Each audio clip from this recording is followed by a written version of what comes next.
Day one of the final Endurance Cup weekend of the year in Fanatec GT World Challenge powered by AWS. The Endurance Cup comes to an end this weekend in Barcelona. Free practice and pre-qualifying today, qualifying and of course a 3-hour race tomorrow in very high temperatures, no doubt. It's pretty hot already. Yesterday was baking hot, glorious sunshine, bright sunny morning, cars on track in a few minutes time for 90 minutes of free practice. Championships of course to be decided. Many will go down to the wire in Zandvoort, the overall, the combined if you like, taking endurance and sprint together, but the endurance titles in isolation across the overall category, the Pro-Am, the gold and the silver and the bronze, they will all be resolved this weekend, in addition to what promises to be another fascinating race. John Watson and David Addison, trackside, the Barcelona circuit, John, has got an awful lot in it, and you forget, really, it's an old track these days. It's been around for a long time. Indeed, there we are, the 4.6 kilometres, 2.9 miles, 14 turns, and a racetrack that throughout the period of a day has more character changes than even I do, because it is so temperature sensitive. Right now, the track is at its best. Throughout the rest of the day, it'll get warmer, warmer, warmer. Then as the sun falls, it cools back again. So the hour of the morning and the hour at the end of the day are the best times to be on track, but it doesn't work like that. Like John, it's also a classic in a sense. Now, one of the features, of course, John, for this weekend is the change, if you like, to turns 13 and 14. They're not using that chicane, so it is that blast from 13, drop down to 14, making a much faster final corner on the lap. And in reality, I have to say, and this is a personal opinion, so nobody please be offended by what I'm going to say, it's the right decision, because the chicane that was fitted at exit of 13, it was just a mess. It just unbalanced the natural flow of this Grand Prix circuit, and now reverting back to, in effect, what it used to be, and with much more runoff and safety on the outside of turn 13 and a revised runoff area at the exit of 14, the circuit now has got a balance between the high-speed section, turn 3, and then up to turn 9, and then these final two turns, 13, 14. I'm delighted. I think every competitor here is equally delighted. Yes, it's a far cry from that makeshift chicane of a tyre stack that was put in back in 1994. So they're looking at the Garage 59 McLarens, good to go, ready for this free practice session. The fast lane is open, which means that cars can go down to the end of the pit road. Now, if you take the overall standings in endurance, this is the battle that we have between Mercedes, AMG and BMW. The Timur Boguslavski, Jules Gounon, Raffaele Marcello combination versus, and they're the outsiders, Philipp Eng, Nick Yellerling and Marco Wittmann, who, of course, have had those wins at Spa and Monza, but are on the back foot in terms of points. 25 for a win, a point for pole in each class tomorrow morning as well. So the BMW could do it, but it's got to make up this 18-point deficit and the Drivers' Championship, and then the Acurdis ASP team 15 ahead also within the Teams Championship. So the BMW squad could do it, but they need the Mercedes team to have some bad luck, which is possible, but this, over time, has proved to be a circuit kind to Mercedes. It has been. They've won 3 times, but what is also significant about this weekend's race, we've got a 54-car entry. It's the largest entry, I think, since 2018, when there were 53 cars. I mean, frankly, if you lined every car up nose to tail from the exit of turn 14 down into turn 1, you probably would have no parking space between any of them. It is a massive field, and how anybody is going to go out in qualifying later, or I should say, it'll be on Sunday morning, and get a single clear lap over any one of those 3-time qualifying sessions is going to be a mystery to me, and I look forward to watching it. Because as ever, the traffic is going to be a massive factor. Valentino Rossi, who of course has been a race winner in sprint this year, he is aboard BMW number 46, the WRT run car. 32 had its maiden victory as well in sprint at Valencia. The green light is on at the end of the pit lane, the green flag is shown, and so the cars make their way out on track. 90 minutes this session, doesn't affect the grid. Pre-qualifying could, later on in the day, were there to be a drama tomorrow that meant qualifying couldn't be run, as we have seen either weather-affected or power-affected events hitherto. Drivers still clambering aboard cars, and you can see everybody keen to maximise the track time here. There were test sessions yesterday, the bronze test at the end of the day also for the derogating drivers, but for many this is the first proper opportunity to get out and exploit the circuit. Well, there are 2 1-hour, they call them paid test sessions. The first one in the morning at this time of day on Friday. quickest of all was the 46 BMW. Augusto Farfus behind the wheel, 1 minute 40.3. Then later in the day, just after midday, 1:30 to 1:20 to 2:20, it was the number 71 AF Corsa Francorchamps Motors Ferrari and its sister car with Robert Schwartzman behind the wheel. They were the two quickest cars, but they were half a second down on the best time set by the BMW in the morning. So as I pointed out earlier, this is a point when the track is at its best. As we go into a later session this afternoon, then the track conditions will probably be not as conducive to setting those ultra-fast lap times. So we talked about how things are overall. Silver is between the Glenn Van Berlo, Clement Schmidt, Benji Heighty's entry versus Sam de Jong, Loris Hesmans, Finlay Hutchison, 5 points back, and the outsiders, the ACA Audi of Lorenzo Petresi, Alex Aca and Paolo Delle Guanti. In bronze, Eddie Cheever, Chris Froggatt, Jonathan Hui are the leading drivers on 84 points to the 77 of Sebastian Bode, Hubert Haupt and Kushmaini. And then you've got Robert Renau and Ralph Bode a further 7 points back, one ahead of Alex Malikin, Joel Sturm and Klaus Bachler. And gold, 10 points are between Nicolas Barr, Maxime Soulet's Audi and Matt Hofer, who in turn is 14 up on Sam Bahan, Charlie Fagg, Dean McDonald, who are tied on points with Nicholas Bourne, Marius Zug and David Schumacher. So there's a lot to shake out across all the classes. I know I might have a few cobwebs in my eyes, but I didn't think it was necessary for the two BMWs to run all their lights on. Now, is that an instruction from pit lane because it's still so early in the day by Spanish lifestyle times? And Sheldon van der Linden's got quickest, actually the BMW behind, driven by Valentino Rossi. Coming out of turn 14 as he goes onto this lap, dropped a wheel off and kicked up a bit of dust and gravel onto the racetrack. So Valentino was wired right now to try and get some quick lappery in. Now that part of the circuit, heading out of turns 7 and 8, yesterday evening after the test sessions, very, very dirty indeed. Drivers will be mindful not to be running too far. There you can see Valentino Rossi already touching the gravel and dragging some of that back onto the racetrack. Yeah, I mean, I don't know why he's running as wide as he's doing, but he's done it consistently on this end of the previous lap. He's done it now coming through the exit of turn 9. Sheldon van der Linden, the 32, personal best, but more importantly, purple in that first sector out of 13. Now this run down into the final turn, onto the start. No, I beg your pardon. Oh dear me, oh dear me.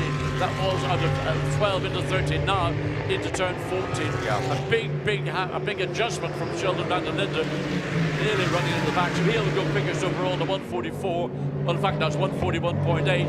Valentino Rossi second on 1.43.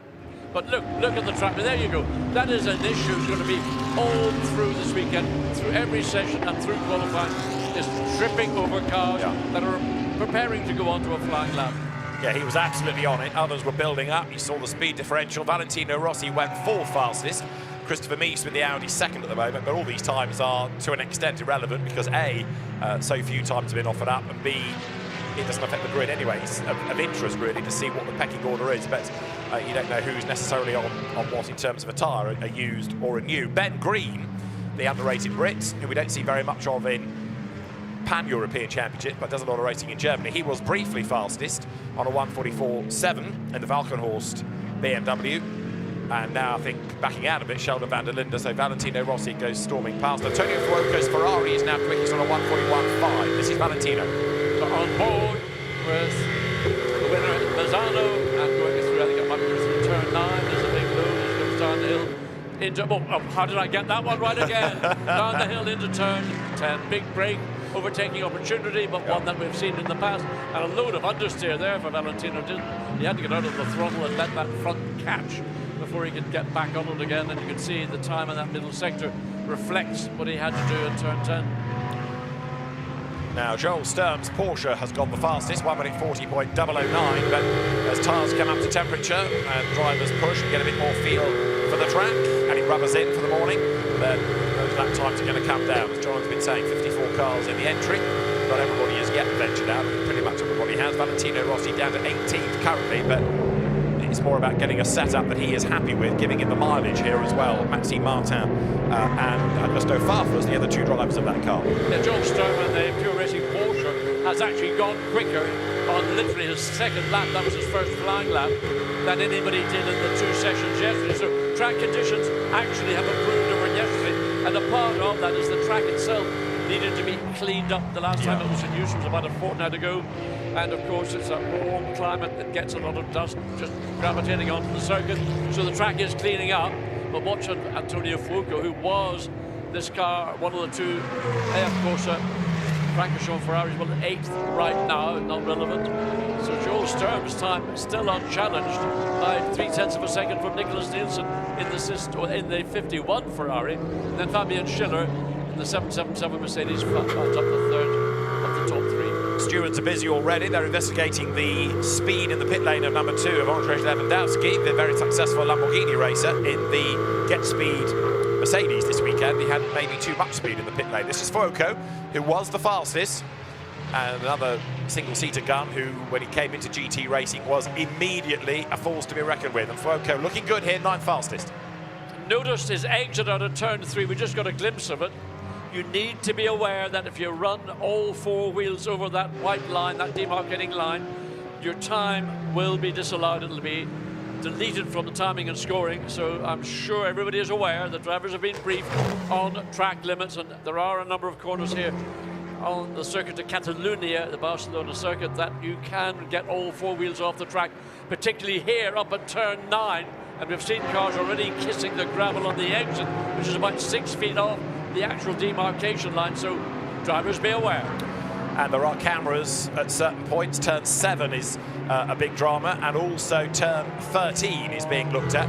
Not so much the outside, but the inside. There are traffic cones. We might get a look at that in the course of the session, but to stop people cutting the inside of turn 13. There, look, the cone's on the right-hand side. That stops people taking liberties there as well. Now, if somebody hits one of those marker cones and it gets knocked out of its position, the following car, therefore, it hasn't got that marker cone to deal with.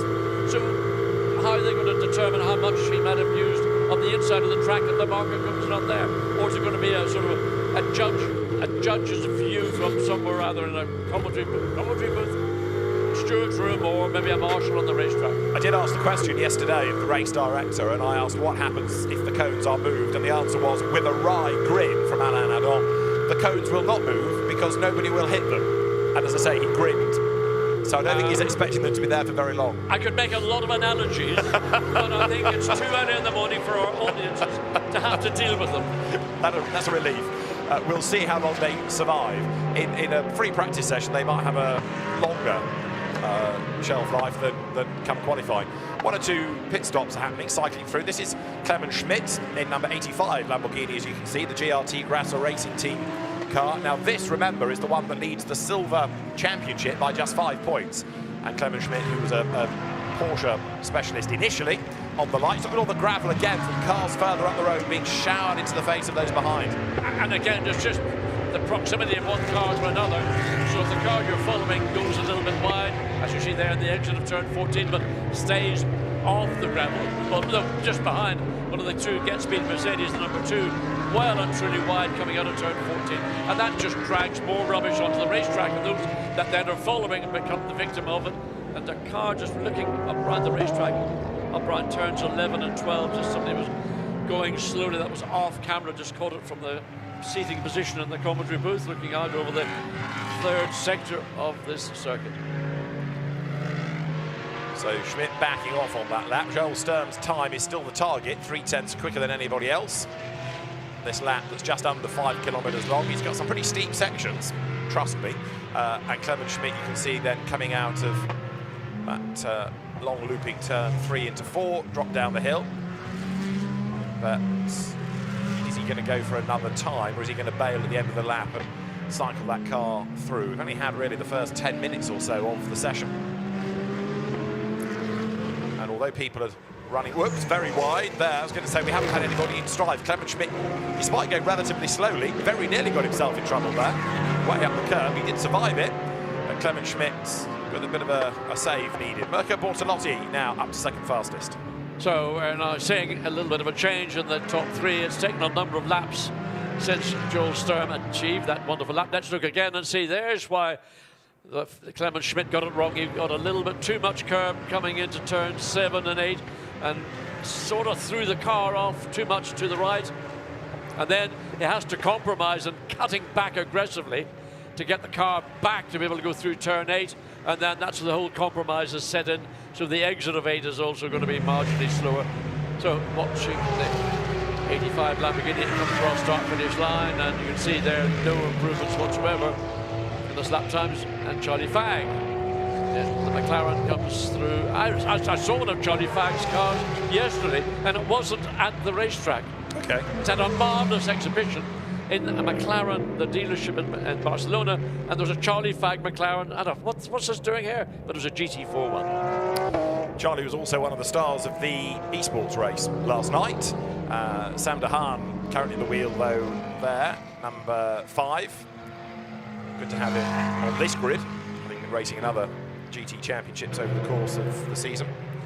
And 14 fastest, that McLaren night. So Sturm from Bortolotti from Nielsen, Fabian Schiller up to 4th ahead of Robert Renard, and Raffaele Marcello, championship leader in the effectively the Pro Cup. He is behind the wheel of 88, 6th fastest. That car now is, at least at the times, but currently in the pit lane, as Philip Ellis puts the Winwood Mercedes up to 2nd fastest. It's hard to really understand quite what's going on with everybody on track. Some are running the tyres they would have run yesterday. Some maybe have got a carryover set that might be a little bit fresher.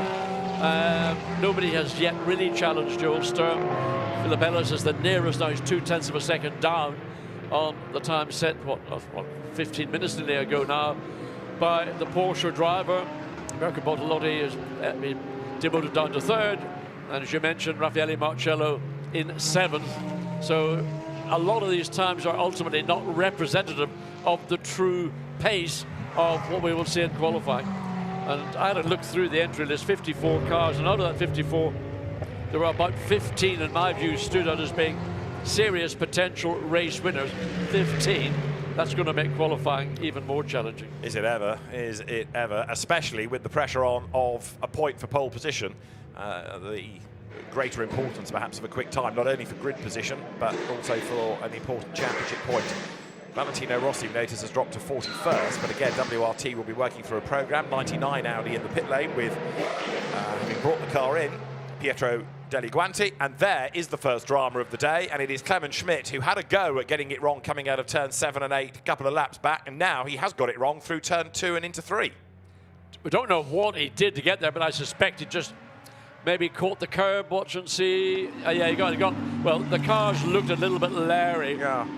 Through left-handers on a couple of laps ago, and they're again running the curb and putting a lot of load into the right rear of the car, and that's where the car yelled enough. But again, I suspect that maybe the tyres that this car is running on are pretty much tyres that have done a lot of running on Friday.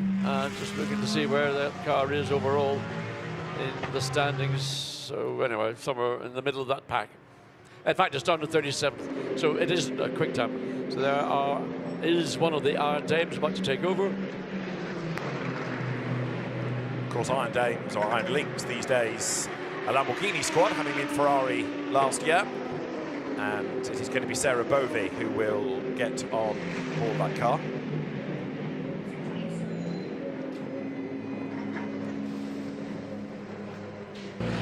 Nick, we are down to the wire this weekend. The championship is on. You must be so excited. Yeah, exactly. I mean, it's going to be a tough one between ourselves and the 88 Mercedes. I think we're going to have to, well, ideally we need to win the race and then make them make the mistakes, or hope that they make some mistakes. They've been very solid all year, so it will be a tough battle, but yeah, it's racing, so we'll see. Do you think you can do it? Yeah, of course. I mean, we have nothing to lose. I think the lowest we can finish in the championship is 2nd from what my maths is at least. So yeah, there's no doubt we can do it. Well, best of luck. Thank you. Thank you. Antonio Rankin in the pit lane, joining us this weekend. Welcome aboard. And Nick Yellerly here to fight for a championship. We'll give it, as we saw at Spa, as we saw at Monza, as we saw at Ricard, as we saw at the Nürburgring. Absolutely everything. And 2 victories. In a sense, it would be a shame if they came away empty-handed, but such is the way that the Endurance Championship works, with the points waiting for the longer race at Paul Ricard into the 6-hour mark, and of course with the 6 and 12-hour points awarded at Spa. They came out on top at the end of 24, but others bagged the interim points. Yeah, and it's a big ask for the Rover Racing BMW. Actually, Rover Racing are going to be the lubricant suppliers. Right, yeah. Well, another big news story just breaking earlier this week for the 24 Fanatec GT Championships. So that's a considerable investment from the brand Rover Racing and SRO to combine with a big news story. And actually, Rover have, you could argue, a little bit more experience of the car, but they've shown WRT the way for a number of races this year. Yeah, okay, WRT has had those couple of sprint wins, but in the endurance races, take Spa, take Monza, you know, Rover have looked very good. Now, of course, like WRT, very experienced of long-distance racing and very successful with Spa 24 and Nürburgring 24-hour wins. But it's been a fascinating battle of the BMW teams, each trying to prove that it's the best. Yes, I mean, the difference is WRT have moved away from the Audi family, which they've been a part of for, 10, 12 years, to an entirely different concept set up and an extremely sophisticated GT3 car in the BMW M4 GT3. So they're learning on the hoof, as you say. Rover Racing had a lot more experience with the brand over many years, not just with this particular model. So they're on more familiar territory, but nevertheless, both teams desperate to become the dominant team over the course of 10 races. And you can understand perhaps Rover Racing's attitude, you know, who are you?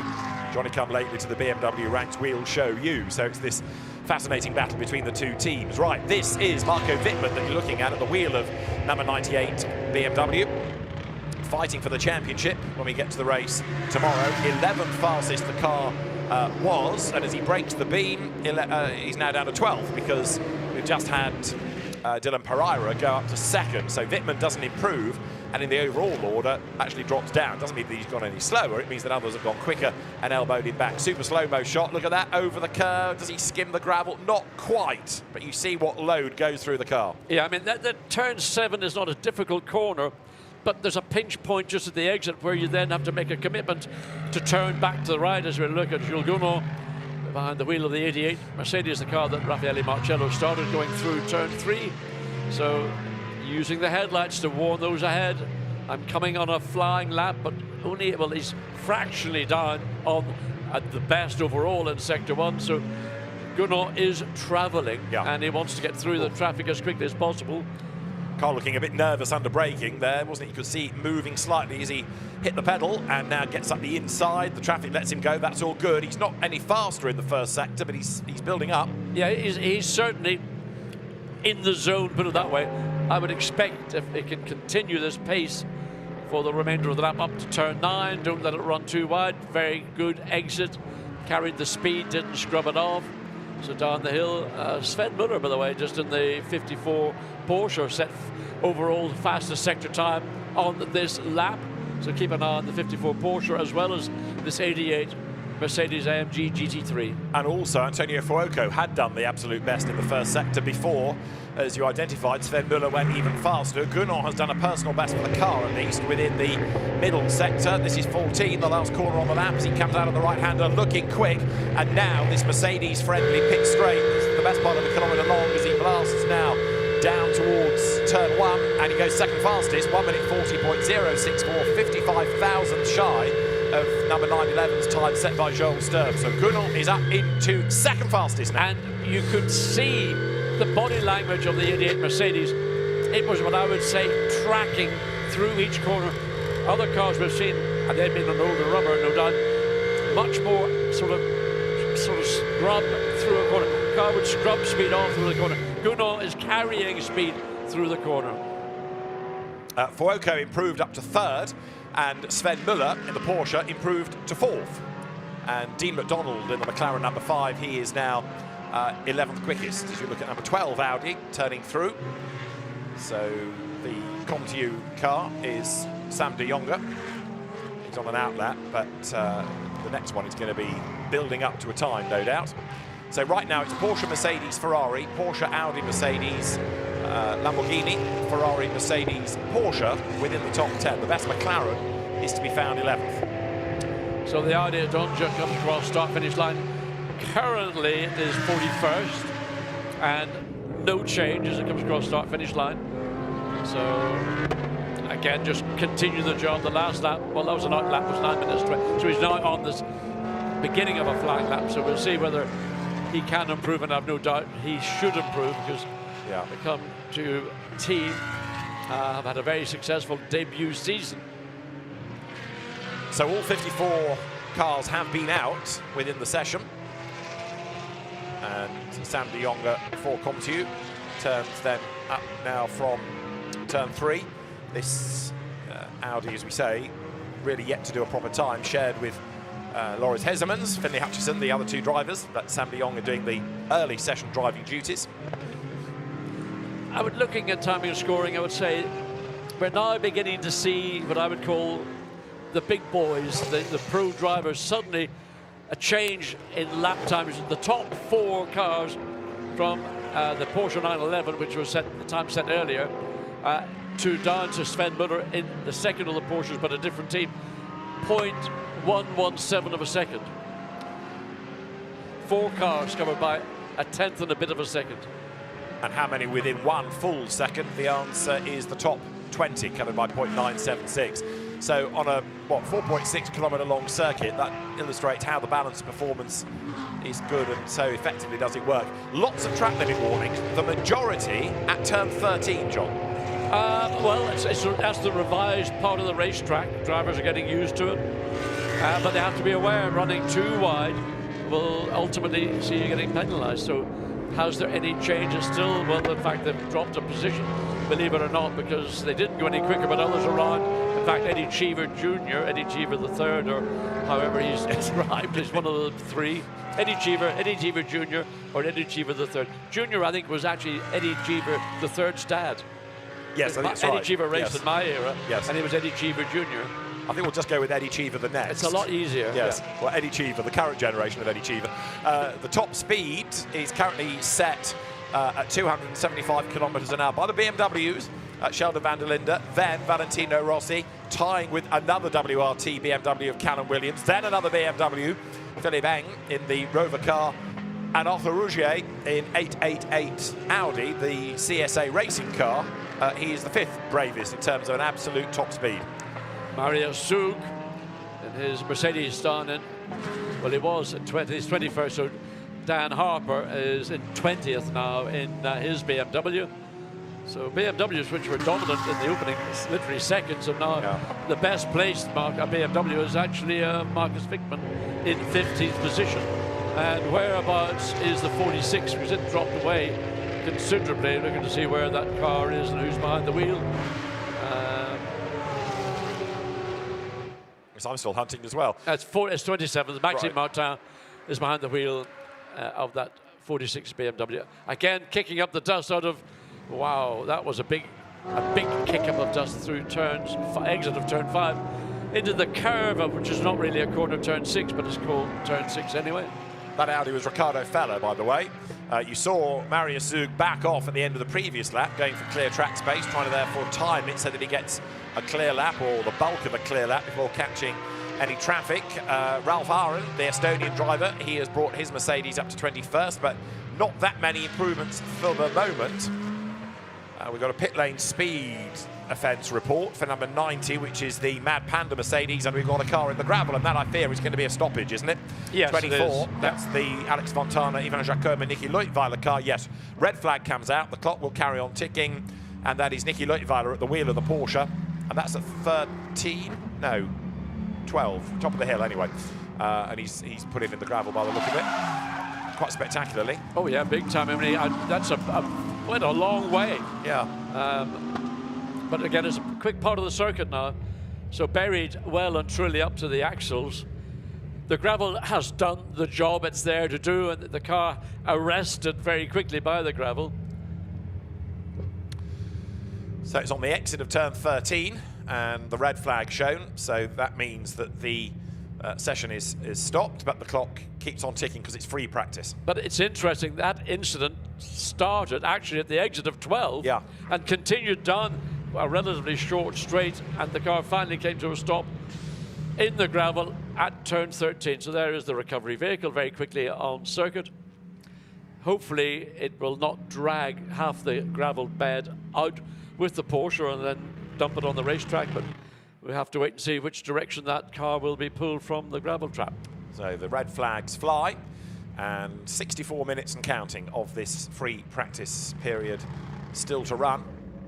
Chance for the teams to then bring the cars in, do any adjustments that they might want to make, do them now rather than at another point in the run plan. And it is number 911 Porsche that remains the fastest outright, the time done by Joel Sturm. Alex Malikin is behind the wheel at the moment, and bear in mind that the third driver is Klaus Bachler, also therefore factor the fact that with Malikin's, what has he done, 3 years only of racing, that's a bronze entry. Malikin, the bronze champion in sprint, that was decided in Valencia. This is the last bronze event because bronze does not run at Zandvoort Sprint because there aren't enough garages, but it's a very competitive car, all that team of drivers. Antonia Rankin back in the pit lane has found Sheldon van der Linde, BMW driver. Let's go to her now. Sheldon, it's been a mixed season for you. How are you feeling this weekend? Are you going to be using what you've learned over the rest of the season today?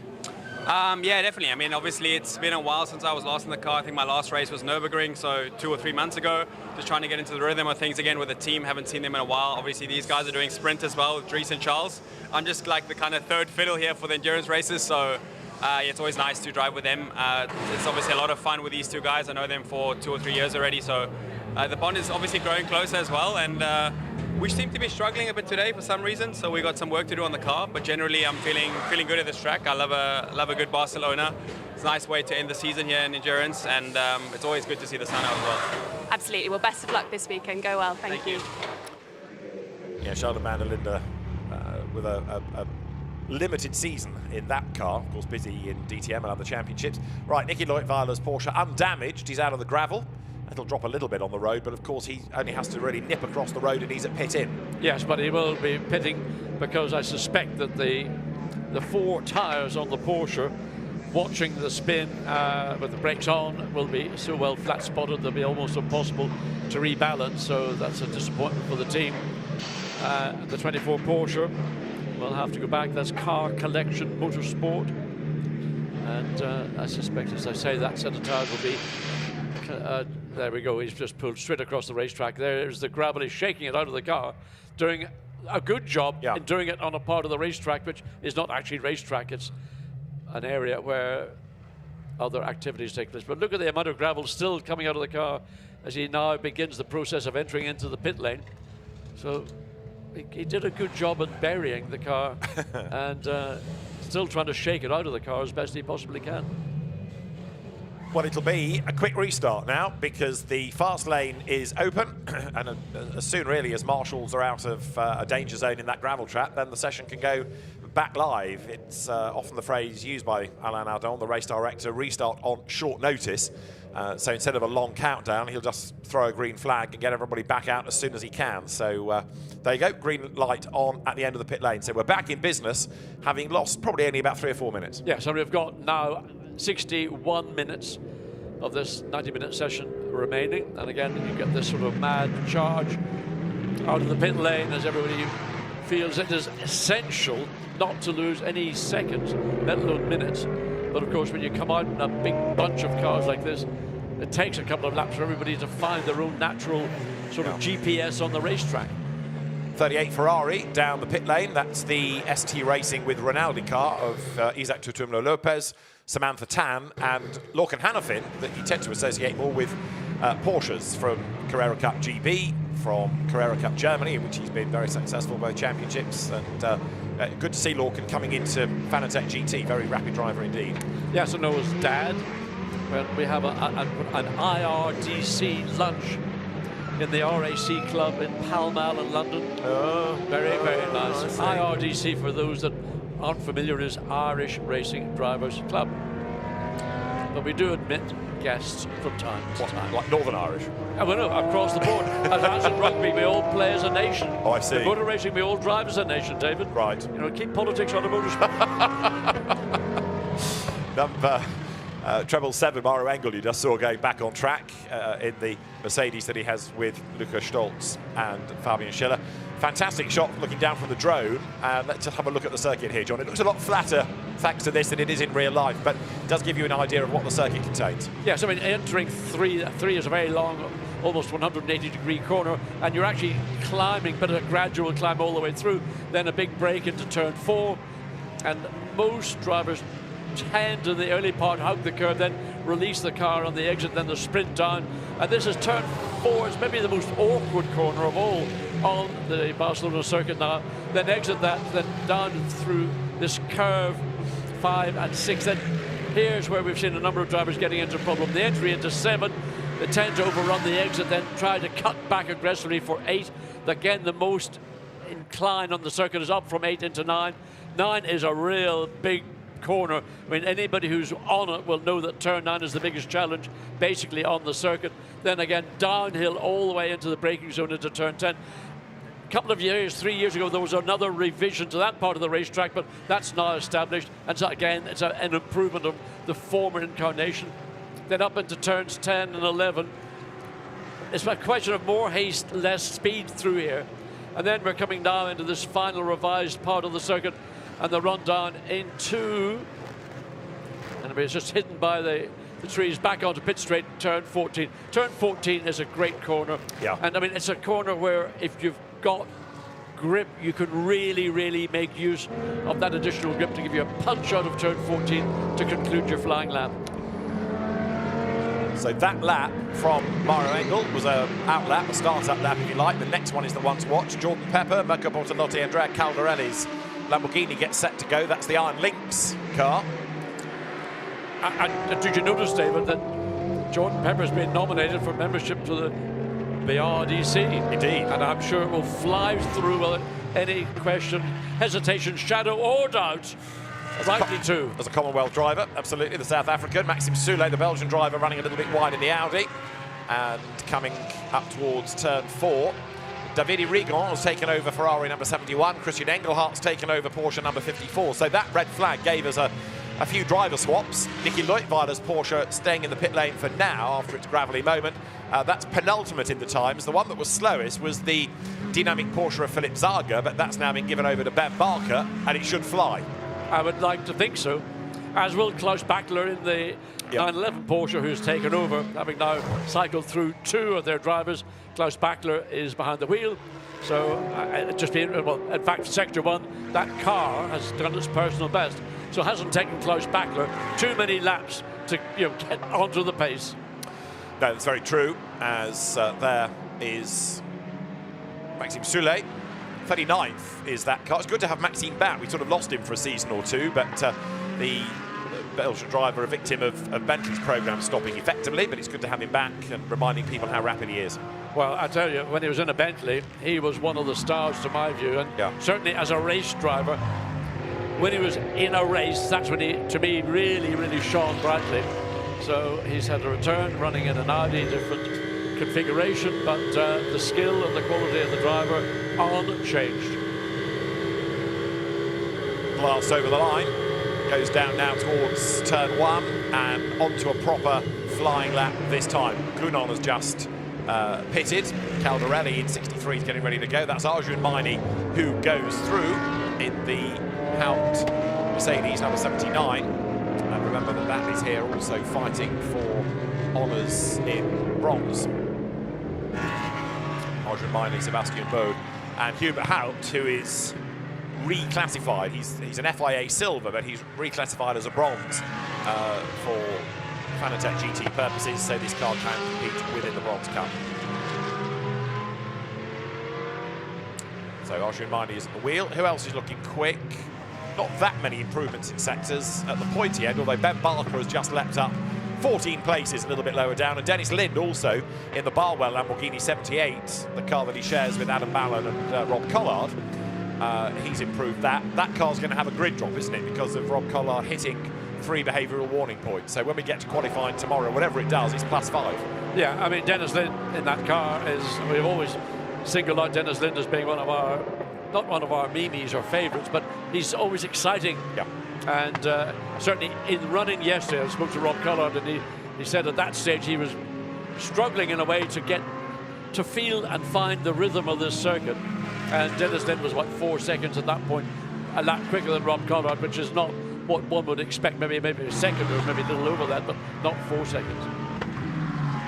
So right now, Arjun Maini getting a bit stuck in traffic. This is the point John was making earlier on, and it's not that easy at certain parts to commit to a move. So Maini's lap really compromised there. Could find a way past the Audi as he comes then to the line, goes through, doesn't improve, stays 13th fastest, and should be able to make a move now. Second fastest in the meantime is Jules Gounon, and the French driver is with Antonio Rankin in the pit lane. Jules, you've just come off track. How's the car feeling this weekend? Yeah, not bad. We are just working on the quali setup because it will be tomorrow at the same lap time. So we were on a quali sim to try to see how it was. We still have few stuff to improve, but as usual, Otis is doing a great job. I love working with this team and with our Mercedes AMG. Normally it's a good track for us, so hopefully we can have a good one. Do you think you're in good shape this weekend to take the championship? Obviously there's a lot at play here this weekend. Yeah, but we have a very strong rival with the BMW, with 3 iconic drivers. When I was younger, I was looking at them, especially Marco in DTM, and I was dreaming to be against him one day, and today here we are. So it's always feeling a good moment when you are a young driver coming up, and if I'm not so young anymore. But yeah, they have a very strong lineup with Nick and Philip, so we'll try our best. We have the advantage of points, but you know, here we never know what's going to happen. So 2 years ago we lost it by 1 point against the Ferrari boys, and we don't want that, so we're going to try our best this weekend and see what hopefully we can end up on top. Well, you've won here before, I'm sure you can do it again. Best of luck this weekend. Jules Gounon, fingers crossed. He's just made Marco Wittmann feel very old, hasn't he, by saying I used to look up to him. Crikey. I'm just going to say, you got Philippe Heng, Marcus Wittmann. I mean, how cheeky is that? When I was a youngster, I used to look up to Philippe Heng and Marcus Wittmann, and now here am I racing against them. Well, there you go. But, you know, Jules has always had a very wry sense of humour. Absolutely, that gets into the heads as well. So he's been busy racing in America this year, has Jules, as well as in Fanatec GT Endurance. He's been racing in British GT when the calendar permits with Ian Logie, and that means that, although we've just heard from him, he is still being shown as in the car. So there's a transponder glitch on 88. So it's not Gounon that you've just been riding with. He's probably trying to put Boguslavski in that car, but there's clearly a transponder issue there. Eddie Cheever slides down the inside of the Samantha Tan Ferrari, and I'm not quite sure who's behind the wheel of that car as we speak.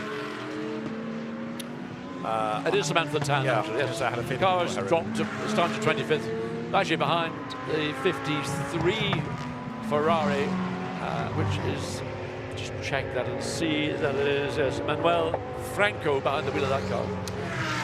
We've got a couple of pit stops being looked at, both from Winwood Racing, 57 and 157, so there's a possible contravention of how those pit stops were done in terms of either the release of the cars or the number of personnel working on them. Eddie Cheever going 25th fastest now in the Sky Tempest and McLaren. They've had a far, far better season with the McLaren than the Mercedes last year. They went through different teams operating it, he just never gelled. Now there is not Jules Gounon. I think that is Boguslavski in the car, isn't it? And having a big, big moment coming out of the last corner. And in the middle of the racetrack, there is a marker cone. Now, that's amazing. I thought they weren't meant to be movable. Red flag. So the session is being stopped again. Not necessarily for the marker code, but it could be. Might be a car in the gravel. But there's a lot of gravel on the circuit as well, so maybe a combination of the two things might be an opportune moment just to clear up that cone that should not. There it is. What's it? Look at the gravel and the rubbish. And where has all that come from? And I wonder who is the guilty party. Yes, distributing cones around. Call the cones hotline, but that's absolutely on the line, isn't it? So the cone needs moving, the gravel needs clearing. Now, of course, if that happens in the race, you could just about clear that with a full course yellow maybe and quickly release the race. But all of these elements of what is happening during... we've gone green again on the timing screen, interestingly. Even though a red flag has been shown, no, it's gone back to red now. Back to red, little glitch on the screen. What I was heading towards saying was that all of these little nuances of what drivers are doing and what it does to the track will be borne in mind by the race director for the race tomorrow. So he'll be aware that, you know, we might get a cone in the road, we might get big clumps of gravel. How long would it take to clear those? You do have the option to throw a yellow in a qualifying or a practice session, but a red flag is going to be called now. But he'll see how long it takes to do the sweeping and then factor that in should it happen in the race tomorrow. Another little fact that's popping up on our screens is information. Every track limit warning, with the exception of one, and we've got about 30 of them on screen, have all occurred at turn 13. One in turn 3, and there, the marshal, well, why did you not just take it away with you? Why just dump it there? okay, he'll take it away later. But there we are. We're going to clean the track now, and we can see he probably felt that it was appropriate to just drop it where he was, because he's got a broom, and he's going to start cleaning. But look at the amount of rubber and gravel that is 3/4 of the way, almost 7/8 of the way across the racetrack. At the end of yesterday, I was watching the second of the test sessions, sorry, the third test session, the bronze test, and towards the end of it, there was a red flag, Porsche in the gravel at that last corner, and into the pit lane came one of the WRT BMWs with a right front puncture. And I'm heading towards, again, asking the question, are punctures, are tyre issues going to be possible come the race if people bring all of this gravel onto the road? Because the danger is you run over it, and even though your line might be fine, what somebody else has done affects you.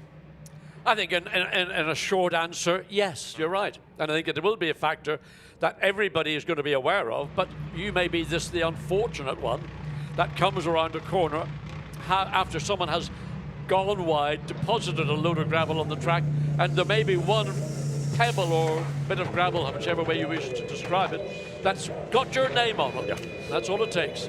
And so that cut tyre isn't a Pirelli problem, it's somebody else putting gravel in your path type problem. Driver change is going on at ComTU. And Sam de Jonge, 33rd. Dries Van Thor, by the way, only 32nd in number 32. But again, you can construct an argument that says, well, it's only free practice. What does it matter? Number 52, the Louis Machiels, Jeff Machiels, Andrea Bertolini, AF Corse Ferrari, has been clocked at being 1 kilometre an hour over the pit lane speed limit, so that's going to be looked at. Jordan Pepper, we need to hear from next. His Lamborghini 7th fastest. Jordan is with Antonio Rankin in the pit lane. So Jordan, car's 7th in the standings at the moment. Do you think that's representative of the pace? Yeah, I think it's going pretty good so far. I mean, we stuck to our program. We obviously, like everyone else, I think is doing a lot more qualifying focused runs now. I mean, we're missing a little bit, but this championship's so close, so every little bit matters. Bit of fine tweaking now. Andrea was out, looked like he was on to improve the lap a little bit, but unfortunately the red flag halted that. So let's see. We still got a couple minutes left in the session. I'll be in at the end, see what we can do, and yeah. But it's today just practice. Tomorrow's where it matters, and I think Barcelona is so critical about qualifying. Where we start here normally represents what happens in the race, so that's why the focus is going so much into qualifying this weekend more than others. Of course, understandable. Thank you so much. Best of luck this weekend. All right, thank you. Yeah, Jordan Pepper, South African driver who's done the bulk of his racing in Europe, came across to race in the German Volkswagen Championship, having been a champion back home, and he's been over in Europe now for a decade plus. Yeah, and I think he summed up the situation extremely well as to how important qualifying is. Tires weren't there. Tires really weren't there on that lap.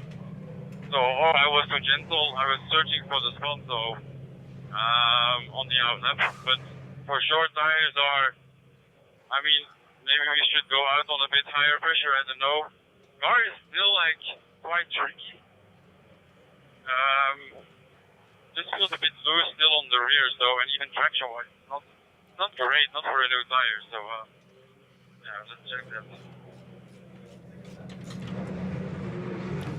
So that was the ComTU team discussing tyres. The green lights are back on. The cars rejoin the session then, so we're back live with 46 minutes, effectively, of free practice to go. Interesting, though, hearing what drivers are saying about not being able to get the tyres to do what they want, and how edgy the car feels. Yes, and Maxime Soulet talking about tyre pressures. Maybe some have gone out with slightly lower tyre pressure and maybe wanting the higher. I don't know. There's issues about pressures, and you can adjust the pressures a little bit. I think we saw some of that in Valencia in one of the sessions when it was going from wet to dry, and those that ran the lower pressures on their wet weather tyres managed to generate more core tyre temperature than those that might have run slightly higher. Anyway, it's all what goes around comes around type of deal. And again, as I think Jordan Pepper summed it up, this event is all about qualifying, and our focus will be on qualifying both now and then the next 1.5 hour session in early afternoon, but particularly now because this is the time of day. Well, in fact, qualifying will be complete by this time 24 hours down the road. So everyone goes pouring back out again, in some cases with a different driver. So fascinating to see who the next wave of good times are going to come from. Tibor Boguslawski confirmed, as we were suggesting, behind the wheel of 88. What about 71 Ferrari? Davide Rigon is shown as being behind the wheel of that car still. And Andrea Caldarelli in the pit lane. But when he goes back out, from what Jordan Pepper was saying, there might be a bit more time in that car. 87 is the Lorenzo Ferrari Mercedes, shared by Thomas Drouet and Maximilian Goetz. So again, that should be a competitive car. Again, just watching at the exit of 14, if you let the car run too wide onto that green exit part of the racetrack, you can get drawn to the very edge, and that's where the dust and gravel has been kicked up from. Down into turn 1. Again, that's sort of turn 1 into 2. You want to make sure your entry into 2 is ideal, because then you've got the transition to 3, and again the entry to 3 is critical as to how you will then ultimately exit out of that very long turn 3. Just looking at gaps, Battler fastest, or Joel Sturm's time, 55 thousandths quicker than Jules Gounon, 4 thousandths up on Ferrari 71, and further down the order you've got margins in at least 2 cases, possibly even 3 now, of just 1,000th of a second splitting cars. In fact, in 4 instances that happened. So again, just to illustrate how close all of this is, further illustration of how vital qualifying is, because thousandths of a second could put you 3 or 4 rows further up the grid come tomorrow. Yes, I mean, the top 4 cars haven't changed over the last 20 minutes, and there's still 0.117 of a second dividing those 4 cars. It also, I think, illustrates the fact that the 911 Porsche with Joel Sturm behind the wheel, when he went out and did that lap, that might have been on a new set of rubber, because nobody has actually managed to improve upon that time. And also what is interesting, while nobody has broken into the 1 minute 39-second barrier, the theoretical best lap, the combining of sectors 1, 2 and 3 over the 54 car field, is a 1:39.6. I mean, that's 0.4 of a second quicker than the single fastest lap we've seen. What, we've now got 42 minutes, so within an hour and 15 minutes of this session. So that's number 91 Porsche, which is Alfred Ranauer at the wheel. And that car, certainly as far as Ralph Bowen and Robert Ranauer are concerned, is in the mix for maybe 3rd in gold. It's in that fight. Alfred Ranauer having not done every round this year, therefore not on the same number of points, but we know he's quick from years past, so he'll be another one to watch. Well, on timing and scoring, we've now got Dries van Thor on a new set of rubber, I suspect, has nailed it and completed the lap, 1:39.888. So whatever concerns there may have been in the commentary booth primarily about where is WRT, where is Dries van Thor, where is the 46, where are the other WRT entries, well, that's now been re-established. Dries van Thor's gone, quickest overall, and BMW are very much at the races now. Absolutely right. So Dries van Thor into the 1:39s, and he's quicker by a 10th, having just been going on about how ludicrously tight the margins are. Now we're up to a 1/10 of a second. Here comes Alfred Ranauer, but he's down in sector 1, he's down in sector 2. Avoids all the rubbish, just slightly offline, coming onto the pit straight. Stays 11th then in number 91, the Herbert Motorsport Porsche. But Ben Barker in the Dynamic Porsche Dynamic GT, he has improved up to 14th. So that's a good effort indeed. Dean McDonald just 1 position ahead of him in the McLaren, and Benjamin Goethe. So let's look at this as Ranauer comes up the hill, and is he got the sunglasses on, or is he just is that one a dark visor just to deal with where the sun might be catching you on different parts of the racetrack? That super slow-mo is a fantastic way of seeing what goes through a car, and it's a really good use at that part of the circuit where the curbs are. The thing I know, the Perspex windows, you can see them shimmying as the car exited, so there's a little bit of air pressure flow and just a little shimmy down the inside goes Mauro Engel, Benjamin Goethe. So the 777 Mercedes is looking to Dennis Lind. Dennis Lind, 6th quickest. Absolutely. My guy, our guy, David. Yeah, and Dennis rather fearful that he might be on the job market again next year, hunting for a drive, and it still baffles me that Dennis doesn't get snapped up by manufacturers, because he's a good character and he's a great driver. And as you're saying, he's gone 6th fastest. Benjamin Goethe, let's just get him across the line, and we're going to have a look for the Lamborghini. Benjamin Goethe stays 13th for Garage 59 as he goes through. We've been looking at Sam de Jonge's Audi over the course of the session. He's given it to Loris Hezemans. That means that Sam can talk to Antonia now. Sam, you're quite away from the top of the order. Are you struggling with the car? The car is quite good, but it's just difficult in traffic. Managing, I think that's for everyone the case. Maybe because I'm at least a little bit less experienced in this championship, I'm still finding a way to do it in a successful manner. But it's just difficult if you're on new tires to go out, your outlap, not push too hard on the tires, not stress it, but warm it up enough. It's just it's a difficult task. Can imagine. Do you think with there being so many cars on the grid this weekend, that's going to be an issue for you? Yeah, for sure. And I mean, again, it's the same for everyone. I think with the more experienced drivers, they know how to handle it. So it's a team effort. I mean, you really have to communicate well with your engineer. It starts in the garage, actually, when you're going out. Well, thank you very much. We'll chat to you later in the weekend. Bail out of the way. Right, we're getting excited about Dennis Lind, and having mentioned him, there he is. So 6th fastest now, number 78. Just sit back and enjoy, John. Well, enjoy. And again, Barwell, there's no magic about going quick in a race car here in Barcelona. The thing that transforms a car's performance is a round, black, sticky item called a Pirelli tyre. And that car has got a fresh set of Pirellis on it because it's elevated itself out of the bottom 20s, top 30s, all the way up to 6th position. It is now, therefore, the fastest within the Pro-Am class. It's Dennis Lind, Adam Ballon, and Rob Collard, who are the drivers. Lorcan Hannafin is currently the 2nd in class, but he's a long way back, 31st overall. But Dennis Lind, yes, please, somebody put him in a manufacturer entry. He was for a time a Lamborghini driver, but now he's a gun for hire, and British GT champion, of course, a couple of years back, but then political situations rather put him on the sidelines because his co-driver wasn't able to come across and race. So Dennis has been hunting for drives and will no doubt be reminding people this weekend just how quick he is. But he'd be an asset for my money to any team. He was moving around a little bit on the straight. Maybe he'd picked up some rubbish on the circuit. He wanted to clear the 4 tyres before he got down into turns 1, 2 and 3 on the start of what will be his 21st lap here this morning.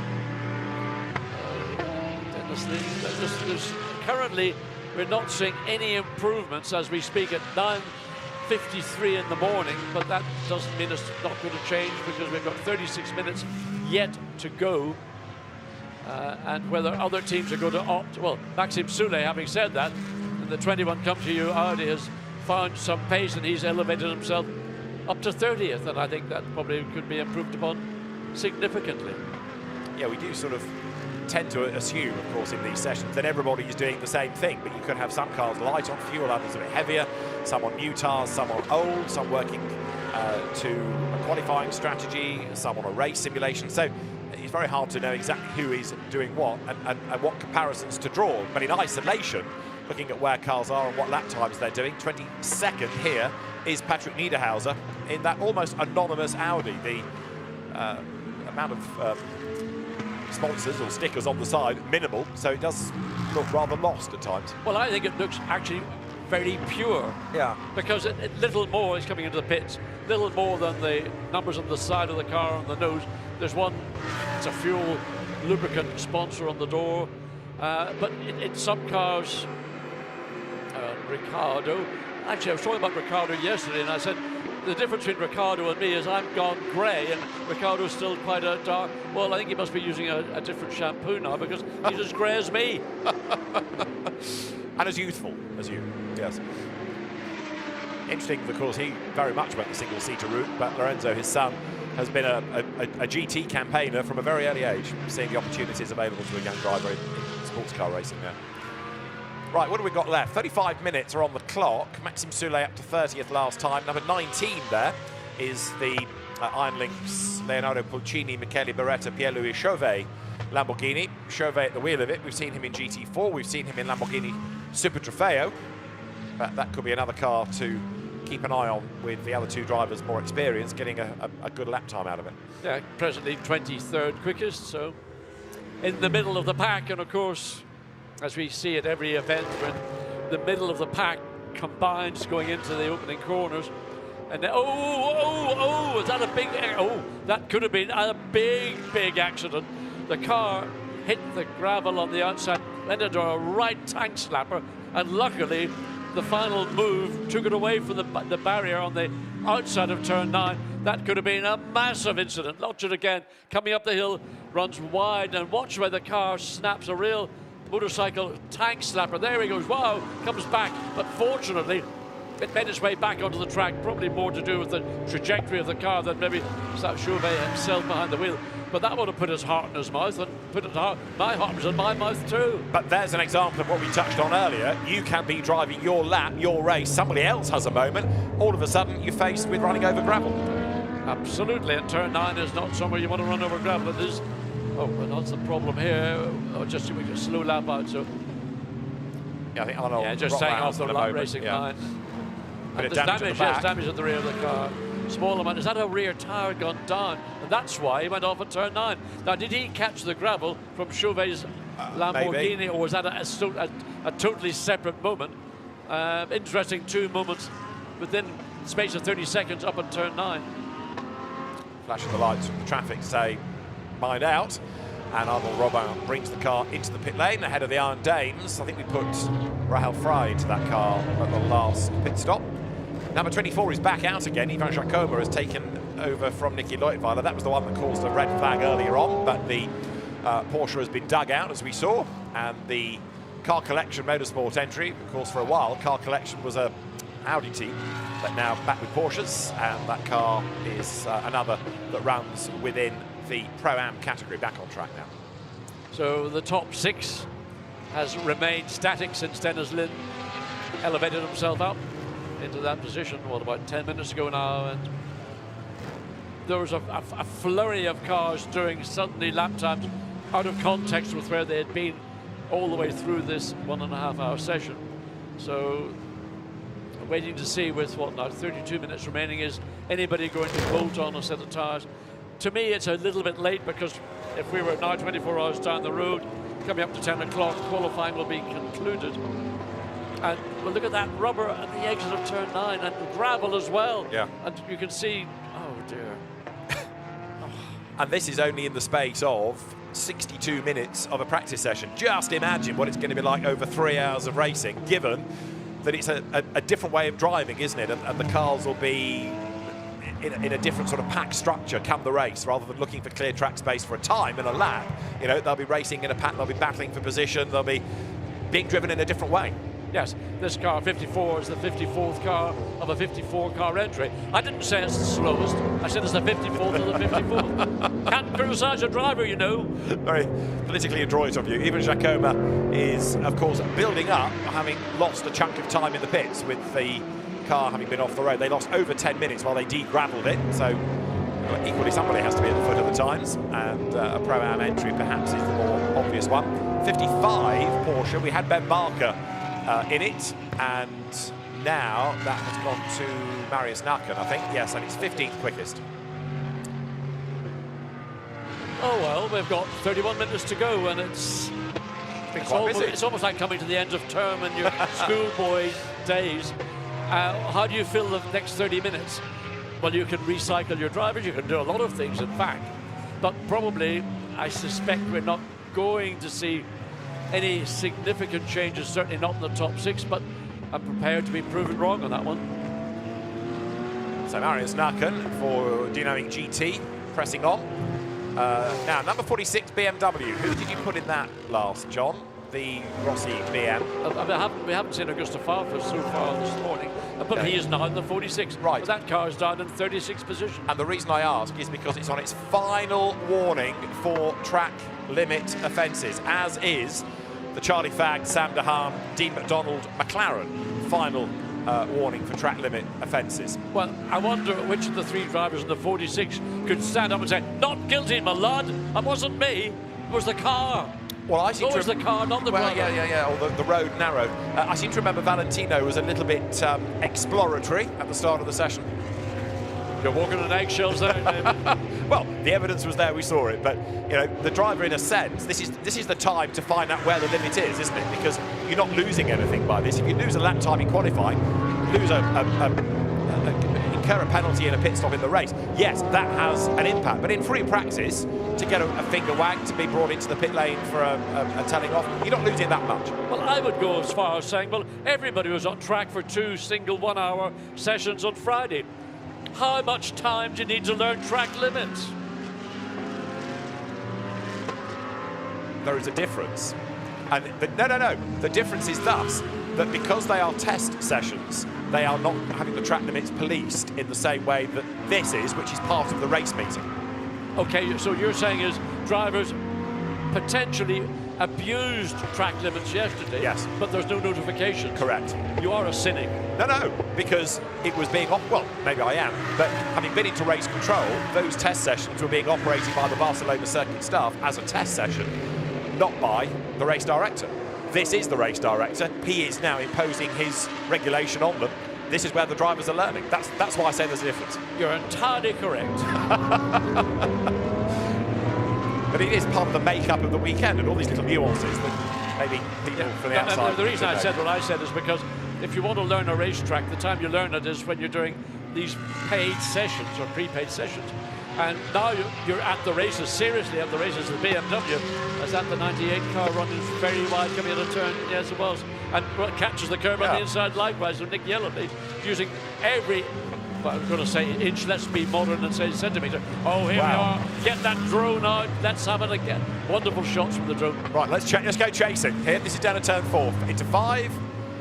Through the left-hander, speed building, drop down the hill. Let's hope there are no farmers in the location. See the drone and think, oh, I'll have that. Boom! See how John's mind works here.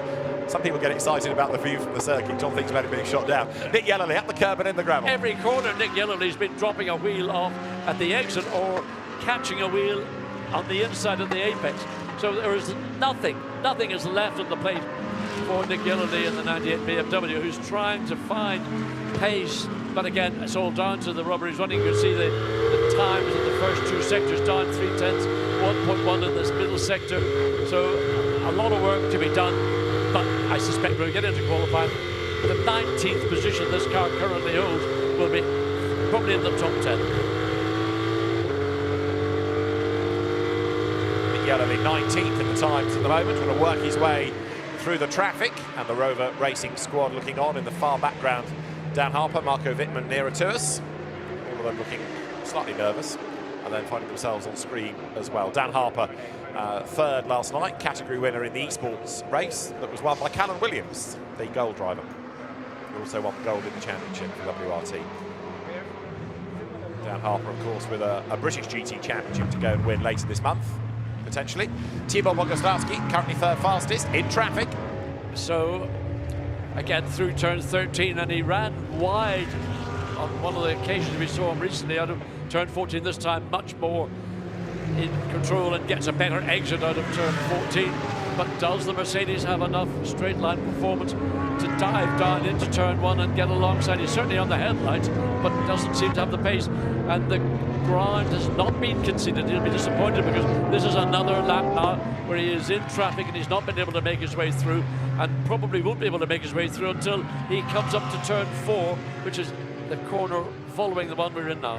That was an interesting phrase that Raffaele Marcello used to Gemma Scott at Valencia, saying he's always nervous when Tibor is behind the wheel. In fairness to Tibor Boguslavski, he gets quicker season on season, and this year, by doing both sprint and endurance, he's had a lot more mileage, and that shows. You know, he is a more competitive driver than last, and he'll be even quicker again next year. He's up behind the Lamborghini, one of the drivers of which is the Brit Sam Neary, but looking for a way past, not having yet gone through. No, I think the point that Raffaele Marcello was making was an in-house family kind of comment. Tibor Boguslavski, in single laps on his own, is a very capable and fast driver, but he's not maybe quite looking now, coming down into turn 10, is he finally got himself into a position, yes he has, but he's had to take virtually half a lap to build up to be able to make that clean overtake, which is the smart thing in reality, because all the other corners that we were going through before turn 10 was a lot more difficult to find a way around another competitive car. So he sorts out the Lamborghini, but he's still in traffic, and of course this, as we keep saying, is going to be a key part of qualifying tomorrow morning around this time, but also of the race as well. Marco Mappelli, Lamborghini number 6, on his last warning for track limit abuses as well. Now Bogoslavski goes through. That lap was a 44.7, which is 4.7 seconds down on Gounon's earlier best time. Now, some of that's down to traffic, but there's an element of differing pace of drivers in that as well. So again, looking at the top 6, Dennis Lin has bailed out of the 78 Barwell Lamborghini. Yes. Andrew Ballon is now behind the wheel. So one wouldn't anticipate the pace that we saw from Dennis Lin. The last lap from Ballon was a 43.7, contrasting to a 40.2. So it's just fractionally over 3 seconds difference between the two drivers, but of course the different grading of driver, as Christian Engelhardt, who doesn't need any grading other than being a pro driver, into turn 4. Porsche specialist and pressing on, 5th quickest then. So BMW, Porsche, Mercedes, Ferrari, the top 4 different brands. Again, look down from the drone. And this very fast section of circuit heading down, avoid the bridge. And then let the cars go here into 7 and 8 through that little S. And then the pretty steep climb up the hill. So you need the momentum out of that corner. Yeah, and it's one of those corners where it's probably better to be slow into 7 and then transition into 8 and go forward. Just look at the road there coming out of turn 9. There is now one line almost slaloming your way between the gravel that's been dragged onto the circuit, and that is going to be a factor tomorrow, surely over 3 hours. Undoubtedly, and we'll see the racetrack and the line. Probably by the time we get into the final hour, there will be little more than a single track line around a large proportion of the racetrack, so precluding anybody from trying to make an overtake, and that could be at any point, whether it's at the end of the start-finish straight, down to turn 10, or anywhere else you might fancy. That's Engelhardt. Won't be an improvement looking at those 2 sectors. We do seem to be, in fairness, now at a point where improvements in a lap time are few and far between. Having said that, Charles Weerts has just gone quicker in the first sector, but now it's perhaps people concentrating more on a race run. That's a car that I thought would have been going better. 17th is the Rutronic Porsche. Thomas Preining, Laurin Heinrich and Dennis Olsen. Laurin Heinrich won for Rutronic last night, the pro class within the esports championship, and therefore gave them 5 points for the team's championship within the real world competition. But looking as though there's trouble at mill for that Porsche, as there Dries van Thor looks on from the pit box. He has done the fastest time in the session, remember, a 1:39.888, the only driver in the 39s. Yes, I mean, it was a very good lap, clearly done on the best rubber that was available to him, and he made best use of that as well, and that's why you've got Dries van Thor as a very important part of that 32 BMW. But I must say the drive from Charles Weerts 2 weekends ago in Valencia, where he had to defend, and that's not the best. Russell Ward coming out of turn 4, out of turn 5, kicking up just like that. But Charles Weerts, I thought, did an outstanding job behind the wheel when he had to defend for over 25 minutes, and he won that race, the second of the 2 sprint races. Indeed, so replay here of the American driver Russell Ward, around behind the team as well, pushing on, but just letting it hang out a bit much. Sort of exited the corner fractionally too early, and as a consequence, just began to run out of the black tarmac that he should have been on. And of course that gives him slightly dirty tyres, and as co-drivers look on, then he brings the car round to the end of the lap. Indy Dontje, Philip Ellis, the other 2. Indy Dontje, you just see waving to the camera. 20 minutes just over still remain. It's been busy for a free practice session. Sometimes they're quite calm and quiet, but we've had, what, 2 stoppages, cars off the road, gravel on the track, cones on the track, all of which will be borne in mind for tomorrow's race. 57 carries on. I mean, there are roughly about 40 cars on track. We've got 11 or more in the pit lane. They're coming and going as I say that. So it is actually a busy racetrack, and therefore, yet again, if you're trying to do a quick run, let's say you decided to do it now with, 20 minutes remaining, you're going to find it difficult with the volume of traffic. But then get used to it, guys, because it's going to be no different tomorrow morning when you got 3 15-minute sessions, and to try and get your clear lap in.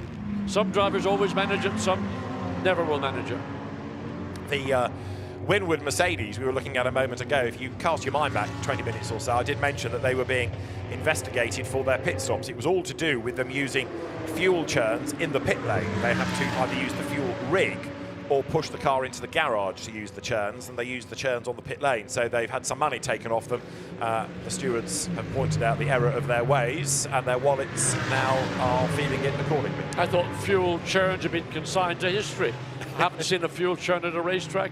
I don't know when last. Robert Schwarzman, 51 Ferrari, 10th fastest. That car hustling on. That's the one that he shares with Alessio Rivera and Nicholas Nielsen.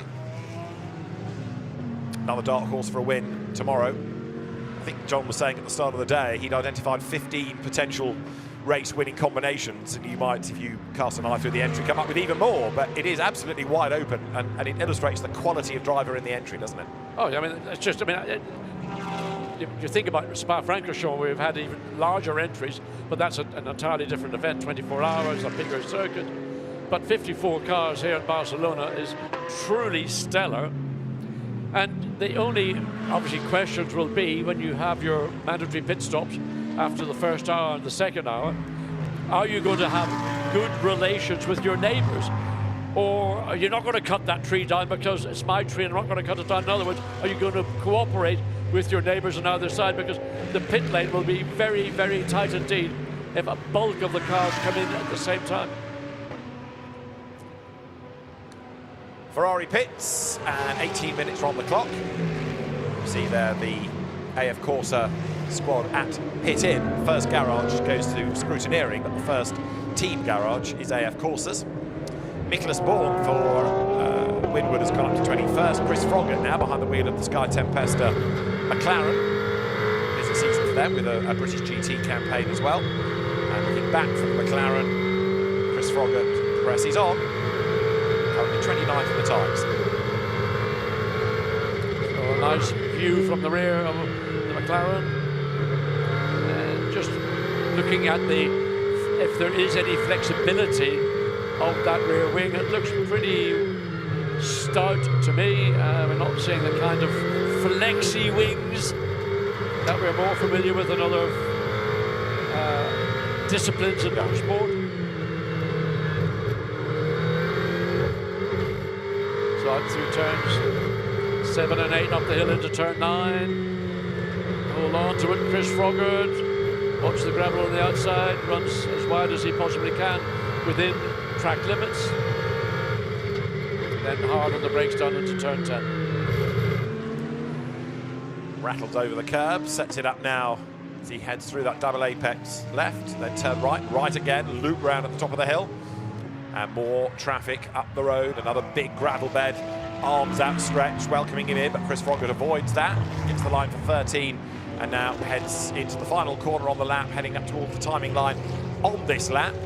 Chris Froggatt down in the sectors, but that's not necessarily a concern because it could, as I say, mean that they're on a heavier fuel load and running to a race setup now, doing a race stint simulation. Yeah, I think that probably most teams are now doing work more for Sunday than necessarily for qualifying on Sunday morning, Sunday afternoon. Just thinking about the changes to the track at 13, 14, the time gain in a lap is around about 6 or 7 seconds. So the rhythm and the flow I was talking about, which is now more balanced between the far end of the circuit and or sector 1 and sector 3, has made the circuit about 6 to 7 seconds a lap quicker than in its former layout. There, number 46 BMW back out on track. Augusto Farfus was last in it, looked down for the drone.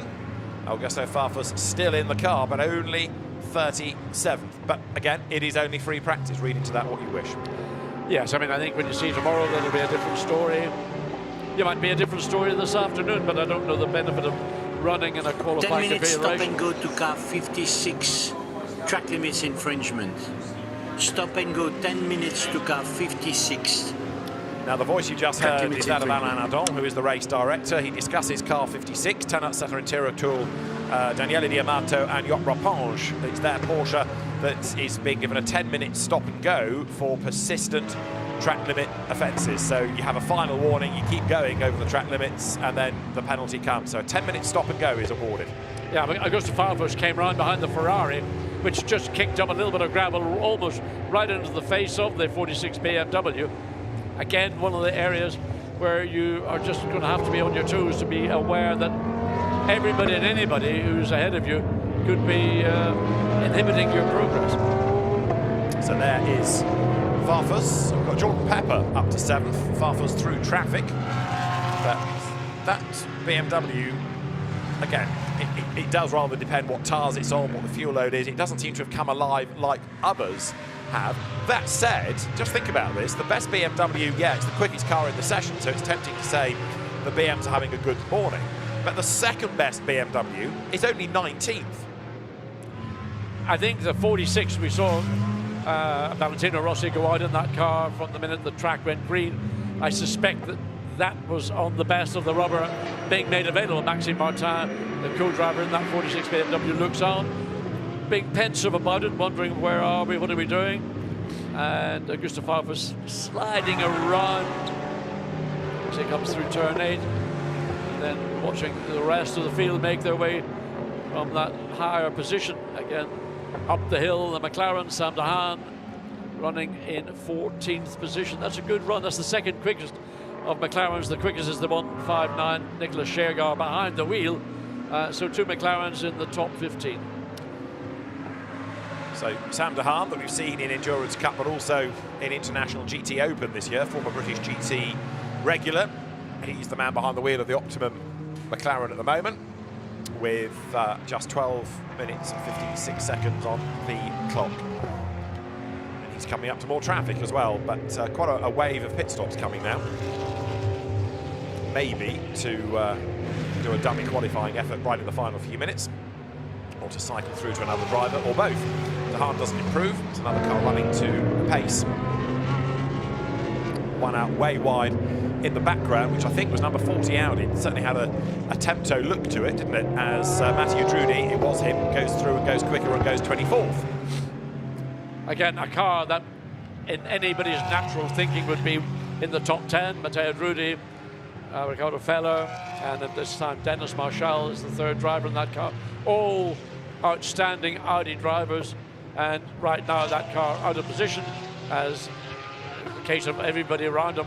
Gilles Magnussen, the number 11, and Simon Gachet in the 25, all capable of running more quickly. Let's eavesdrop. Looks like you're going to catch traffic on the next lap. If we do, we'll box Alessio Rivera in front. So Sam Dahan being told about traffic, and if he does catch up to the Ferrari, then he'll come into the pit lane, he'll be brought in, he'll box, as the team says, you heard. So again, the team's looking at what's around their car. Got the Porsche behind. Just got a glimpse on the exit of turn 9, turn 9, how much rubber is now building up in the middle of the exit of the corner, let alone what's building up on the actual exit itself. As Charles Weerts continues now behind the wheel of the car that's still currently quickest overall, and the only car that's broken into the 1 minute 39-second time. We just had a very slow Ferrari going up the hill towards turn 12. I think it was trying to get clear track space. This is Weerts coming out of 13, just a little bit further up the road from that car. Comes down towards the end of the lap. Sorry, out of turn 4, I'm getting ahead of myself on the lap. There's been a couple of improvers. The 90 Mercedes of Alexei Nizov is up into 35th, and Fabrizio Cristani in the 58 Lamborghini up to 44th. So relatively insignificant overall in terms of who is going to be sharp at the sharp end of the field, but important to those individual teams and their respective drivers. Very true. Great shot this from the drone, isn't it? Looking over at turn 10 now. Big grandstand on the outside there. You can see a big chunk of that last loop of the lap. And this is heading up now to turn 12. I wonder where the driver of the drone actually is within the circuit, or is he in one of the grands? I'm going to guess, you know, sometimes I like to get these things spot on. Yes. And it's only because our producer said turn 5, but I'm going to take the credit for saying he's inside of turn 5. They're doing a great job. They're fantastic shots, those. So as you look at Charles Weerts go through, we're into the last, now what, 10 minutes of the session. And this is the car that is the fastest. So Sheldon van der Linde hasn't had a lot of track time in it, has he? Bearing in mind, as he said, he doesn't do that many races with this squad, but they've, I suppose, able to identify if you've got a driver of his ability, you don't need to give him endless laps, you can just plug in and go. The big difference for Sheldon is that Charles Weerts and Dries van Thor are going with the evolution of this car, and it'll change as the team go to each event, and that's where Sheldon van der Linde's got to make that sort of catch-up to get to the level of the plateau that Weerts and Dries van Thor are on, and of course doing it with 54 cars on the racetrack in a track that is, we know has got not a split personality, it's got about 20 different personalities. Well, in fact, let's put it into hours. From 9 o'clock in the evening, or in the morning till 6 o'clock at night, I think that's 9, so it's got 9 different personalities. I mean, amazing, absolutely amazing racetrack. Whoa, Charles Weerts, look at the hole that's developing. Yeah. Look at that, I mean, that'll cut down a tyre, if anything is going to cut a tyre. And that's after an hour and 20 minutes of the day.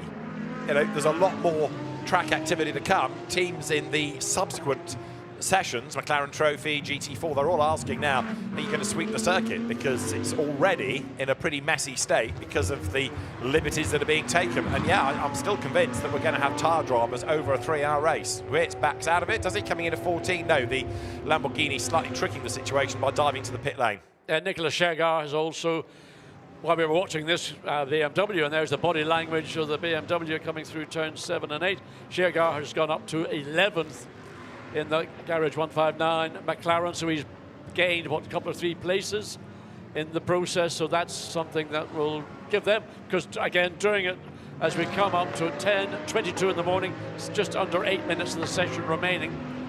As we watch the Iron Dames, Rahel Frey behind the wheel, and this is either an in-lap or an out-lap.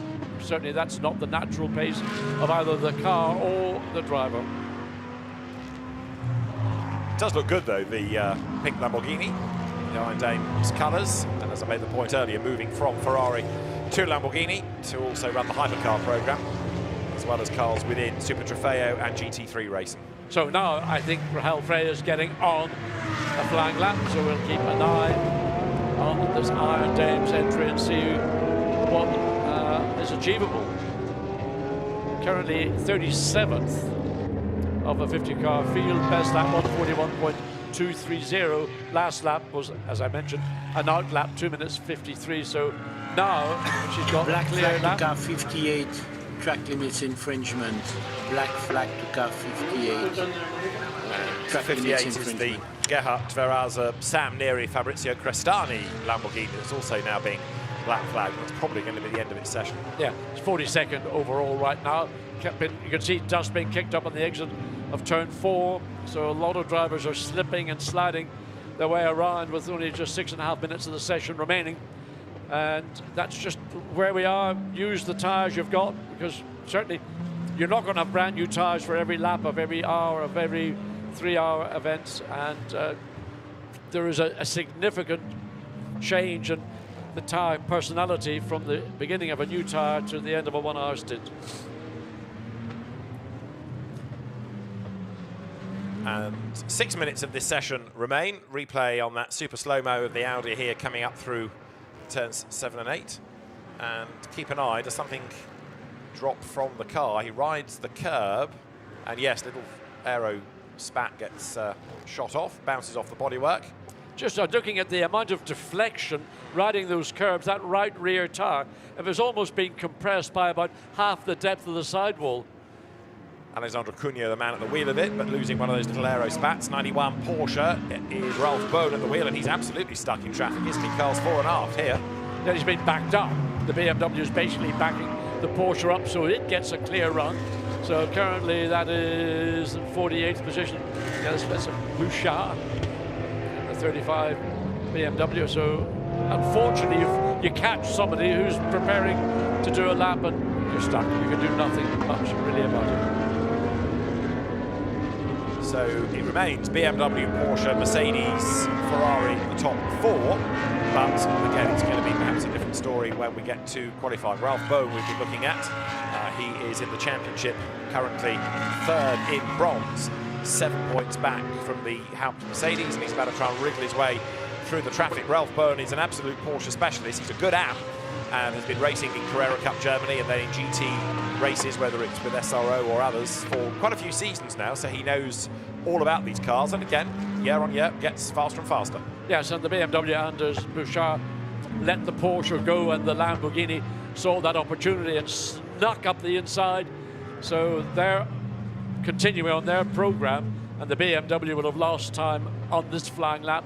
So I don't think it's any particular problem for the BMW. They just have to accept that 48th is probably where they're going to conclude with just 4 minutes of the session remaining. I'm looking to see if anybody else is improving, but they're not. They're all, as far as I can work out, on a dummy race run, as it were. So it's not about chasing a lap time at the moment. It's making sure that the cars are dialed in as they wish them to be. Of course, the track has been evolving. The temperature has been going up over the course of these 90 minutes. So the feel now will be rather different from the very start of the morning. Yeah, so, I mean, what can you say about the session is that it's archetypical of Barcelona.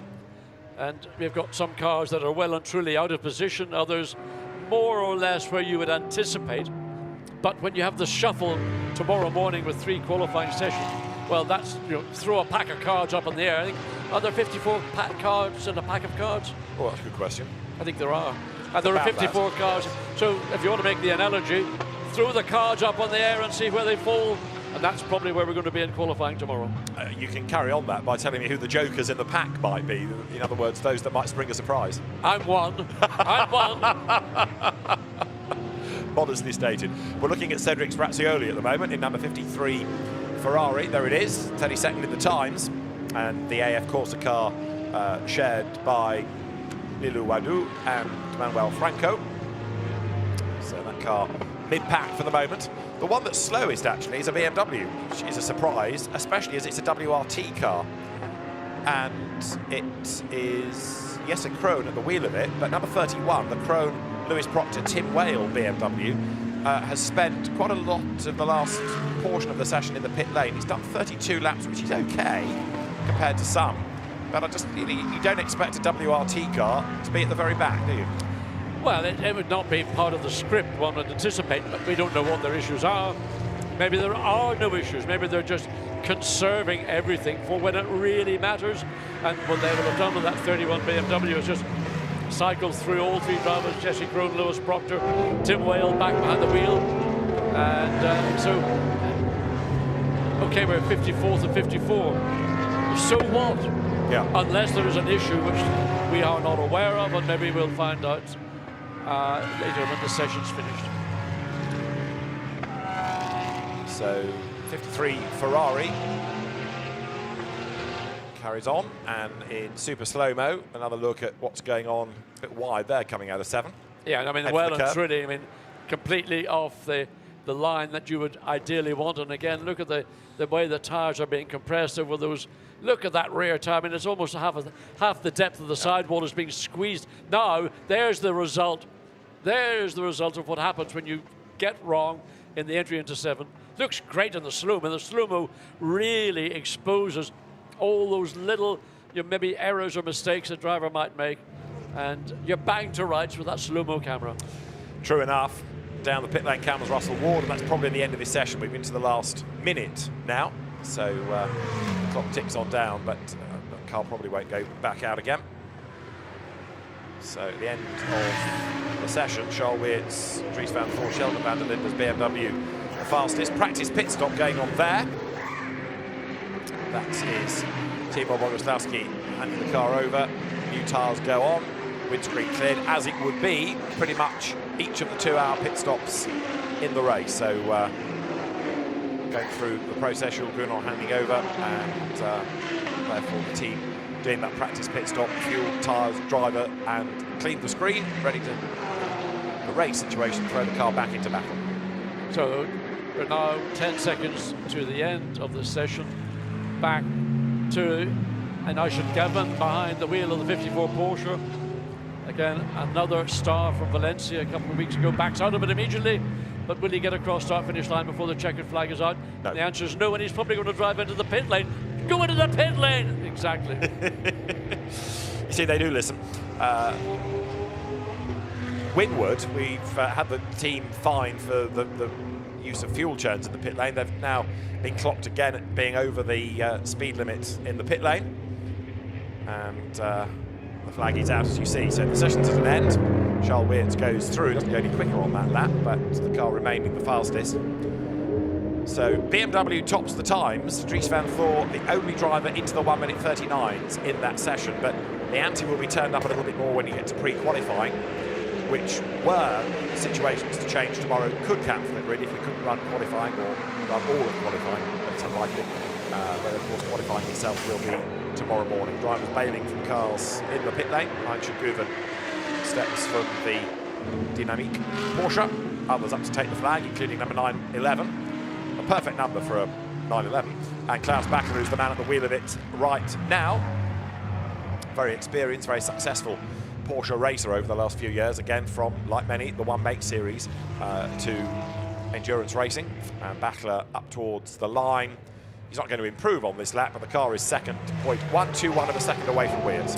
That car said that his time, or the car's time, at the very beginning of this 1.5 hour session on its first flying lap.